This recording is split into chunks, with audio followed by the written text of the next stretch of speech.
భర్త అత్తింటి వారి నుంచి వివాహితులకు రక్షణ ఛత్రంగా తీసుకువచ్చిన ఐపీసీ సెక్షన్ 498 లో అన్ని రకాల వేధింపులను ఇమర్చారని సుప్రీంకోర్టు పేర్కొంది. భర్తలపై క్రూరత్వ అభియోగాలు మోపడానికి వరకట్నం డిమాండ్ అవసరం లేదని పేర్కొంది. ఐపీసీ సెక్షన్ 498 కింద వరకట్నం డిమాండ్ చేయడాన్ని ప్రత్యేక నేరంగా పరిగణించాల్సిన అవసరం లేదని స్పష్టం చేసింది. ఈ మేరకు న్యాయమూర్తులు justice Vikram Nath, justice Prasanna B వరాలతేతో కూడిన ధర్మాసనం వ్యాఖ్యానించింది.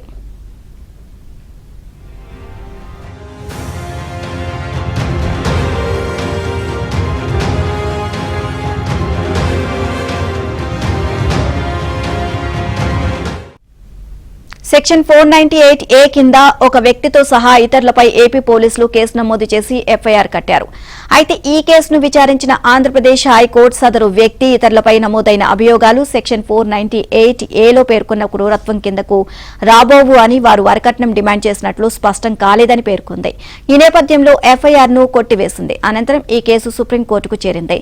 దీనిపై విచారణ జరిపిన ధర్మాసనం పలు తీర్పులను ఉటంకిస్తూ హైకోర్టు ఇచ్చిన తీర్పును తోసిపుచ్చింది. ఈ కేసులో సదరు వ్యక్తి భార్య అపీల్ను విచారణకు స్వీకరించింది.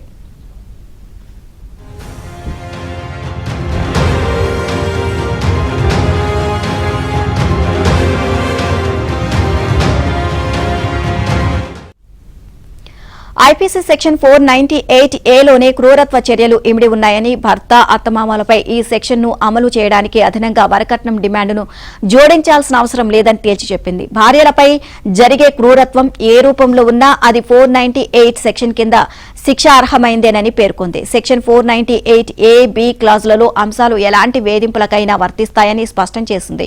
క్లాజ్ ఏ ప్రకారం భార్యను శారీరకంగా, మానసికంగా హింసించడం, క్లాజ్ బి ప్రకారం భార్య లేదా ఆమె పుట్టింటి వారి నుంచి చట్టవిరుద్దమైన డిమాండ్ను బలవంతంగా నెరవేర్చుకునేందుకు చేసే వేధింపులు వర్తిస్తాయని పేర్కొంది.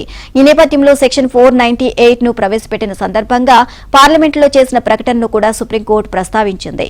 ఈ నిబంధన కేవలం వరకట్న వేధింపులు, వరకట్న మరణాలకే కాదు, వివాహితలపై వారి భర్తలు, అత్తింటి వారు క్రూరంగా ప్రవర్తించే కేసులను కూడా సమర్థవంతంగా పరిష్కరిస్తుంది అని పార్లమెంట్లో చేసిన ప్రకటనను ధర్మాసనం చదివి వినిపించింది.